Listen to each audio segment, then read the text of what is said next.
بسم اللہ الرحمن الرحیم۔ آج انشاءاللہ العزیز گزشتہ امتوں کے جو مجموعی احوال ہیں اس کے اوپر ہماری گفتگو ہوگی۔ پچھلی ویڈیو کے اندر بعثت انبیاء کہ اللہ رب العزت نے انبیاء کو کیوں دنیا میں مبعوث فرمایا اور ان کے واقعات کو قرآن کے اندر کیوں ذکر کیا، اس حوالہ سے ہماری پچھلی ویڈیو تھی۔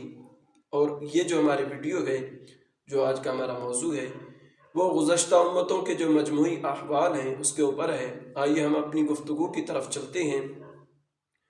قرآن مجید میں انبیاء و مرسلین علیہم السلام اور ان کی قوموں کے احوال انفرادی اور مجموعی دونوں طرح سے بیان کیے گئے ہیں۔ انفرادی احوال کی تفصیل انشاءاللہ العزیز آگے میں ڈیٹیل کے ساتھ بیان کروں گا۔ تو آج انشاءاللہ العزیز دو مجموعی احوال ہیں، تمام امتوں کے جو احوال ہیں، اس ٹاپک کے اوپر ہماری گفتگو ہوگی۔ چنانچہ سورہ ابراہیم میں اللہ رب العزت نے ارشاد فرمایا، أَلَمْ يَأْتِكُمْ نَبَأُ الَّذِينَ مِن قَبْلِكُمْ قَوْمِ نُوحٍ وَعَادٍ وَثَمُودَ وَالَّذِينَ مِن بَعْدِهِمْ لَا يَعْلَمُهُمْ إِلَّا اللَّهُ جَاءَتْهُمْ رُسُلُهُم بِالْبَيِّنَاتِ فَرَدُّوا أَيْدِيَهُمْ فِي أَفْوَاهِهِمْ وَقَالُوا إِنَّا كَفَرْنَا بِمَا أُرْسِلْتُمْ بِهِ وَإِنَّا لَفِي شَكٍّ مِّمَّا تَدْعُونَنَا إِلَيْهِ مُرِيبٍ۔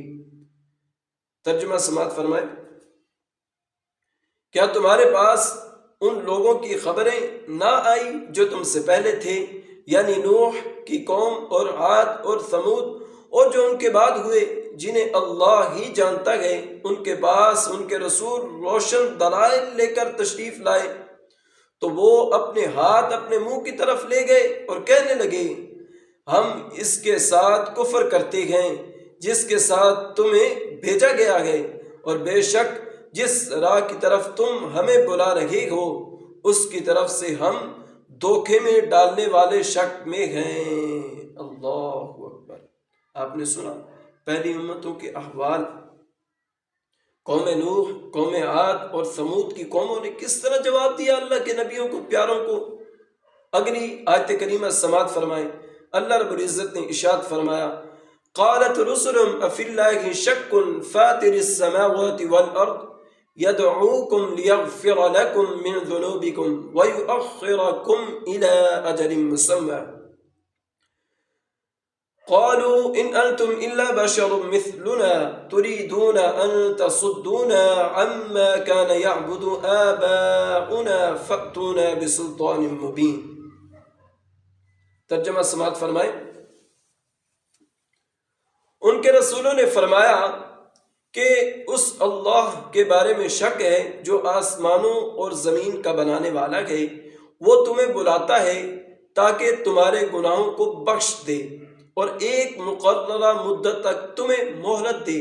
انہوں نے کہا، تم تو ہمارے جیسے آدمی ہو، تم چاہتے ہو کہ ہمیں ان سے روک دو جن کی ہمارے باپ دادا عبادت کرتے رہے، تو تم کوئی واضح دلیل لے کر آؤ۔ اللہ اکبر۔ اگلی آیت کریمہ سماعت فرمائے، اللہ رب العزت نے ایک اور مقام پر ارشاد فرمایا جب انہوں نے یہ سوال کیا، قالت لهم رسلهم ان نحن الا بشر مثلكم ولكن الله يمن على من يشاء من عباده وما كان لنا ان نأتيكم بسلطان الا باذن الله وعلى الله فليتوكل المؤمنون وما لنا الا نتوكل على الله وقد هدانا سبلنا ولنصبرن على ما آذيتمونا وعلى الله فليتوكل المتوكلون۔ ترجمہ سماعت فرمائیں، ان کے رسولوں نے ان سے فرمایا، ہم تمہارے جیسے ہی انسان ہیں، لیکن اللہ اپنے بندوں میں سے جس پر چاہتا ہے احسان فرماتا ہے، اور ہمیں کوئی حق نہیں کہ ہم اللہ کے حکم کے بغیر کوئی دلیل تمہارے پاس لے آئیں، اور مسلمانوں کو اللہ ہی پر بھروسہ کرنا چاہیے، اور ہمیں کیا ہے کہ ہم اللہ پر بھروسہ نہ کریں، حالانکہ اس نے تو ہمیں ہماری راہیں دکھائی ہیں، اور تم جو ہمیں ستا رہے ہو ہم ضرور اس پر صبر کریں گے، اور بھروسہ کرنے والوں کو اللہ ہی پر بھروسہ کرنا چاہیے، بھروسہ کرنے والوں کو اللہ ہی پر بھروسہ کرنا چاہیے۔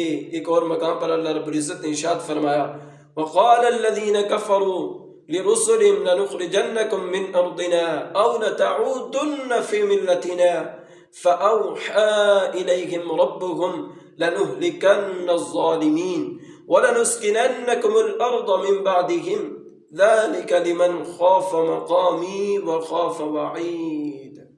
اللہ اکبر۔ اور کافروں نے اپنے رسولوں سے کہا ہم ضرور تمہیں اپنی سرزمین سے نکال دیں گے، یا تم ہمارے دین میں آ جاؤ۔ تو ان رسولوں کی طرف ان کے رب نے وحی بھیجی کہ ہم ضرور ظالموں کو ہلاک کر دیں گے، اور ضرور ہم ان کے بعد تمہیں زمین میں اقتدار دیں گے۔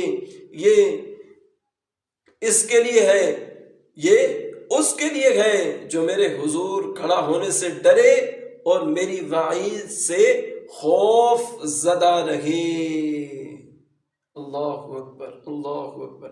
ایک اور مقام پر اللہ رب العزت نے ارشاد فرمایا وَاسْتَفْتَحُوا وَخَابَ كُلُّ جَبَّارٍ عَنِيدٍ مِّن وَرَائِهِ جَهَنَّمَ وَيُسْقَىٰ مِن مَّاءٍ صَدِيدٍ يَتَجَرَّعُهُ وَلَا يَكَادُ يُسِيغُهُ وَيَأْتِيهِ الْمَوْتُ مِن كُلِّ مَكَانٍ وَمَا هُوَ بِمَيِّتٍ وَمِن وَرَائِهِ عَذَابٌ غَلِيظٌ۔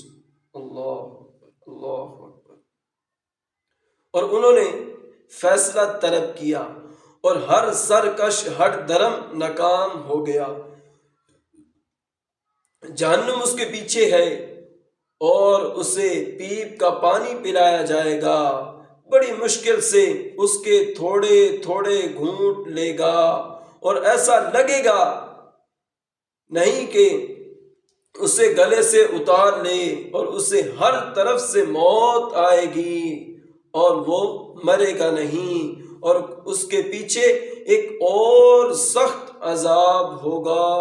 اللہ اکبر، اللہ اکبر، اللہ اکبر۔ اللہ رب العزت نے سورہ فجر میں ارشاد فرمایا أَلَمْ تَرَ كَيْفَ فَعَلَ رَبُّكَ بِعَادٍ إِرَمَ ذَاتِ الْعِمَادِ الَّتِي لَمْ يُخْلَقْ مِثْلُهَا فِي الْبِلَادِ وَثَمُودَ الَّذِينَ جَابُوا الصَّخْرَ بِالْوَادِ وَفِرْعَوْنَ ذِي الْأَوْتَادِ الَّذِينَ طَغَوْا فِي الْبِلَادِ فَأَكْثَرُوا فِيهَا الْفَسَادَ فَصَبَّ عَلَيْهِمْ رَبُّكَ سَوْطَ عَذَابٍ۔ اللہ اکبر۔ کیا تم نے نہ دیکھا کہ تمہارے رب نے عاد کے ساتھ کیسا کیا؟ ارم کے لوگ ستونوں جیسے قد والے کہ ان جیسا شہروں میں پیدا نہ ہوا، اور ثمود کے ساتھ جنہوں نے وادی میں پتھر کی چٹانیں کاٹی، اور فرعون کے ساتھ جو میخوں والا تھا جنہوں نے شہروں میں سرکشی کی، پھر ان میں بہت فساد پھیلایا، تو ان پر تمہارے رب نے عذاب کا کوڑا برسایا۔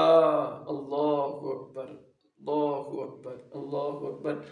یہ سابقہ امتوں کے مجموعی احوال کے اوپر ہماری گفتگو ہوئی، تو خدا را جیسے پہلی قوموں نے کیا آپ ویسے نہ بنیں، کیونکہ آپ ایسی امت ہیں، ہم لوگ ایسی امت میں داخل ہیں کہ جو تمام امتوں کے بعد آئی، جنت میں پہلے جائے گی، اور امت محمدیہ جو ہے یہ تمام امتوں سے افضل ہے۔